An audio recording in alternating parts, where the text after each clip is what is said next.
So this is the left rail, and I've cleaned it as best I can, but I'm just trying to get this gap even. It's obviously been stood on or whatever over the years, and where it's narrow, I can just raise it up a bit. So hopefully it'll run smoothly on the seat, or rather the seat will run smoothly on this.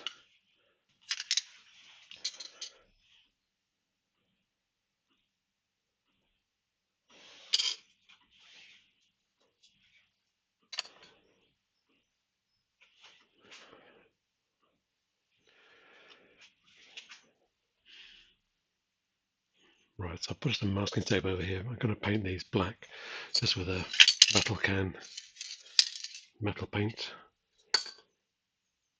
but I don't want to get paint on the rails and in the groove in case it gums up the sliding of the seat. So I've got some replacement foam. This is a kit from Aldridge Trimming Limited, which turns out not to be in Aldridge. They're in Wolverhampton, but relatively close to me, so I nipped across and picked them up. They evidently have templates that they can use to mark up the foam and cut it out to suit the Daimler Dart B spec. So hopefully these will fit straight into the seats. So this is the seat base, which has obviously it still needs cleaning up, but it has this piece of fabric in here which is stuck to the base but supports the outside of the foam. So my first question is whether I need to replace this fabric or whether I can just put the foam straight onto the seat.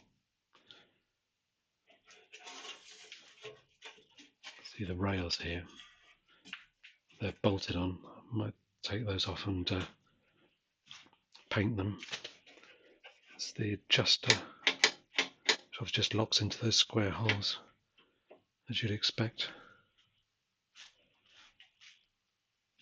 So yeah, a bit of work to do tidying that up, but nothing to worry about.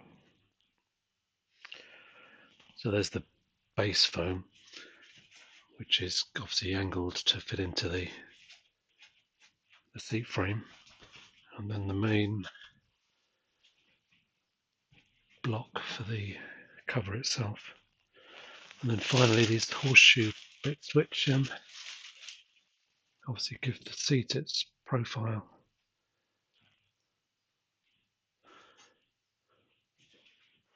So the cover is coming up reasonably well, still needs some more treatment because it is cracked, but yeah, that looks plausible, doesn't it?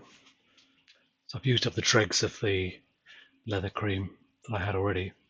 Was this Furniture Clinic leather protection cream, which was actually recommended by somebody on the Owners Club forum.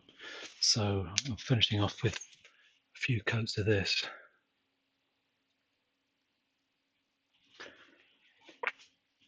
Hopefully this will soften things up and prevent the cracks getting any worse.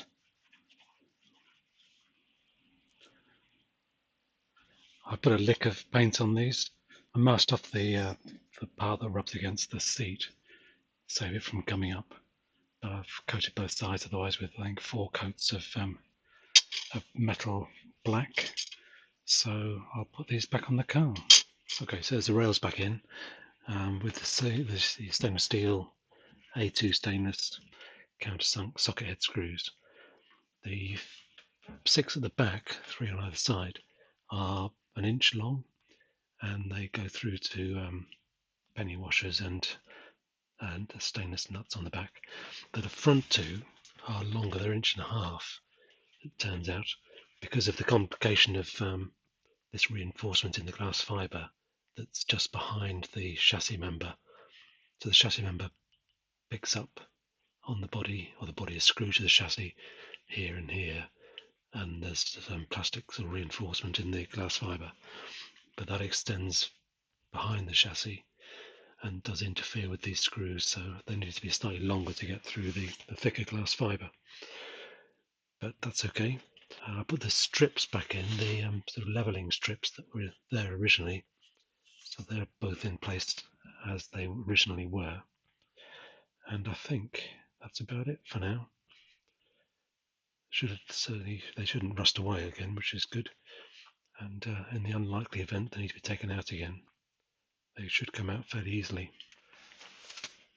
Yeah, just looking at the underside, then there's the penny washers and the nuts. I had to bend some of the washers slightly to accommodate the contours on the glass fibre body shell. And this is the one where, I move the camera up a bit, this is the one that needs to be slightly longer, the screw needs to be slightly longer to get through this thicker body shell, and the washer is bent as well again around the contour. So that's all pretty straightforward. The only other complication on the centre of the car, or the rail that's closest to the centre of the car, the chassis, it's got a diagonal brace across, and that makes getting to that last screw, the rearmost screw on the rail, quite difficult. It's a bit of a fiddle to get that last washer and nut on, but managed to do it in the end with the help of somebody from above, and me fiddling out underneath here with some long nose pliers and what have you. But it went on eventually, so otherwise it's pretty straightforward, same as the outside rail.